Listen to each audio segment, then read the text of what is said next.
بہار میں ہے کہ کوفہ کی کچھ لوگوں نے امام حسن علیہ السلام کے متعلق تبصرہ کیا کہ امام حسن خاموش اور کم گو ہے، جس سے معلوم ہوتا ہے کہ امام حسن خطبہ نہیں دے سکتا۔ جب حضرت علی علیہ السلام کو یہ تنزیہ تبصرہ معلوم ہوا تو آپ نے امام حسن کو بلایا اور فرمایا، بیٹے تیرے متعلق میں نے یہ تبصرہ سنا ہے، مجھے یہ تبصرہ قطعاً پسند نہیں، میں چاہتا ہوں تو خود اس کا جواب دے۔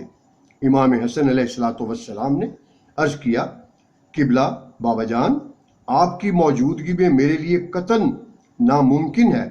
آپ نے فرمایا، بیٹے میں تجھے کہیں بھی نظر نہیں آؤں گا۔ امام حسن علیہ السلام نے الصلاۃ جامعہ کی ندا دے کر لوگوں کو جمع کیا۔ جب سب لوگ جمع ہو گئے تو آپ ممبر پر تشریف لائے۔ آپ نے انتہائی فصاحت و بلاغت کے ساتھ ایسا دل پذیر خطبہ دیا کہ تمام عرب سامعین اش اش کر اٹھے اور ان کی آنکھوں سے آنسو جھلکنے لگے۔ آپ نے حمد و ثناء الہی کے بعد فرمایا، لوگوں سمجھنے کی کوشش کرو، اللہ نے حضرت آدم کو مصطفیٰ بنایا، آل ابراہیم اور آل عمران کو چن لیا، ان میں سے بعض کی ذریت ہے، اللہ سمیع و علیم ہے۔ ہم اس کی ذریت نوح کا قبیلہ، آل ابراہیم کا مصطفیٰ حصہ اسماعیل کی نسل اور آل محمد ہیں۔ ہم تمہارے درمیان بلند آسمان، بچھی ہوئی زمین، چمکتے آفتاب اور اس شجرہ طیبہ کی مانند ہیں، جو نہ شرقی ہے نہ غربی ہے، جو مبارک اور مقدس ہے، جس کی اصل نبی اور فرع علی ہے۔ بخدا ہم اس شجر کا ثمر ہیں، جو اس شجر کی کسی بھی ٹہنی سے متمسک ہو گیا نجات یافتہ ہوگا، جس نے شجر کو چھوڑا اس کا ٹھکانہ جہنم ہے۔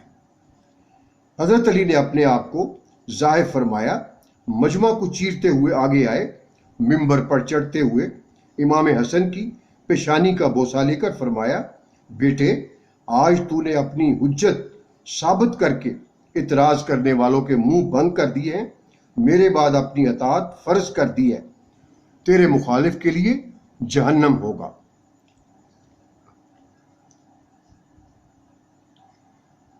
اللہ ان کے منہ کالے کرے جنہوں نے آپ کی مخالفت کی، امانت رسوں کی عزت کو نہ پہچانا، اسے مظلوم اور مجبور کر کے تنہا چھوڑ دیا۔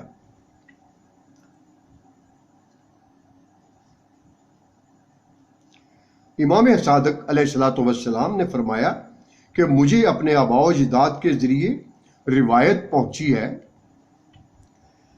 کہ امام حسن علیہ السلام اپنے وقت میں سب سے زیادہ عابد، زاہد اور افضل تھے۔ آپ ہمیشہ پیدل حج کو جاتے تھے، بعض اوقات تو برہنہ پا حج کا سفر کرتے تھے۔ موت، قبر، حشر اور نشر، پل صراط اور دربار خالق کی پیشی کے ذکر پر ہمیشہ بے ساختہ روتے تھے۔ جب نماز کے لیے کھڑے ہوتے تو آپ کا تمام جسم شاخ بیر کی طرح لرزنے لگتا۔ جنت اور جہنم کے تذکرہ پر اس طرح تڑپ جاتے تھے جس طرح سانپ کا کاٹا ہوا شخص تڑپتا ہے، اور اللہ سے جنت کا سوال کرتے تھے۔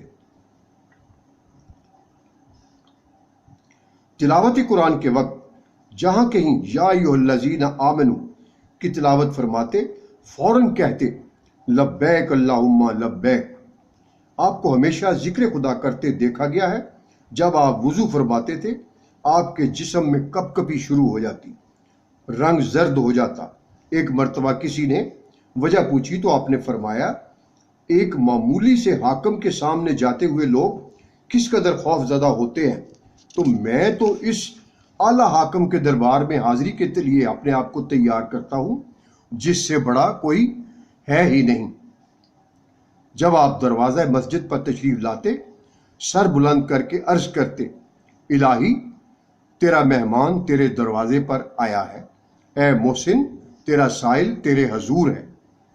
بہار میں فائق سے منقول ہے کہ امام حسن علیہ السلام نماز صبح سے فراغت کے بعد سے طلوع آفتاب تک کسی سے کوئی بات نہ کرتے تھے۔ امام صادق نے فرمایا ہے کہ امام حسن نے 25 حج پیدل کیے ہیں۔ سواریاں آپ کے ساتھ ہوا کرتی تھی لیکن آپ پیدل سفر فرماتے تھے۔ آپ نے 3 مرتبہ اپنا تمام نصف مال راہ خدا میں دے دیا۔ ایک دن کسی نے کسی سے پوچھا کہ امام حسن نے کبھی کوئی خطبہ نہیں دیا اور نہ ہی خطبہ دینے کے قابل ہے، اس لیے کہ اگر انہیں ممبر کی دعوت دی جائے تو لوگوں کو پتہ چل جائے گا۔ امام حسن میں یہ خامی موجود ہے۔ چنانچہ کسی نے کہا اگر آپ آج ممبر پر آ کر ہمیں کچھ واضح نصیحت فرماتے تو بہت بہتر ہوتا۔ آپ نے اس کی دعوت کو قبول کیا، ممبر پر آئے اور فرمایا جو لوگ مجھے جانتے ہیں وہ تو جانتے ہیں، اور جو لوگ نہیں جانتے وہ جان لیں کہ میں حسن ابن علی علیہ الصلاۃ والسلام ہوں، میں فرزند فاطمہ زہرا ہوں، میں افضل الخلائق کا فرزند ہوں، میں صاحب فضائل ہوں، میں فرزند رسول صلی اللہ علیہ وآلہ وسلم ہوں، میں وہ ہوں جس سے حق چھین لیا گیا ہے، میں اور میرا حسین بھائی جوانان جنت کے سردار ہیں، میں رکن و مقام کا فرزند ہوں، میں مکہ اور منا کا بیٹا ہوں، میں مشر و عرفات کا پارۂ جگر ہوں۔ تو اس آدمی نے کہا کہ یہ باتیں چھوڑیں، کوئی اور باتیں کہیں۔ آپ نے فرمایا ہوا اسے پھونک مارتی ہے، حرارت سے پکاتی ہے، بردود سے اسے خوشگوار بناتی ہے۔ اتنا فرمانے کے بعد اپنے آپ سابقہ موضوع پر آ گئے تو فرمایا میں مخلوق خدا کا امام ہوں، میں محمد مصطفیٰ کا فرزند ہوں۔ اس کے بعد اس آدمی نے کہا کہ بس آپ بس کریں، ہمیں اتنا ہی ضروری ہے، ہمیں اس سے زیادہ نہیں بات سننی چاہیے۔ تو تمام مومنین مومنات سے گزارش ہے کہ جنہوں نے ابھی تک اس چینل کو اس کو سبسکرائب نہیں کیا وہ اس کو سبسکرائب کر لیں، اس کو گھنٹی کے نشان کو وہ بھی کلک کریں، شیئر کریں، لائک کریں، اور کومنٹس میں اپنا جو بھی کچھ لکھنا چاہیں وہ بھی آپ لکھ سکتے ہیں۔ اور میں آپ پر یہ بات واضح کر دوں کہ ہم نے ائمہ طاہرین اور عظیم نورانی ہستیوں کے بارے میں جو بھی بات کرنی ہے وہ اپنی طرف سے کوئی بات نہیں ہوگی، اور کوئی ایسی غیر مصدقہ بات نہیں کی جائے گی، نہ بتائی جائے گی، نہ اس کی ویڈیو بنائی جائے گی، اور جو کسی کے بھی خلاف ہو اور جس کا کوئی مطمع نظر نہ ہو۔ اور اس میں تمام باتیں وہی ہوں گی جو مصدقہ ہوں، جو باقاعدہ روایت شدہ ہے اور جو باقاعدہ بہت بڑے بڑے عالموں کی باتیں ہیں۔ تو آج کا اتنا ہی موضوع، والسلام، اور آپ سب کے لیے خیریت و تحفظ کی دعا کے ساتھ بہت بہت شکریہ، والسلام، خدا حافظ۔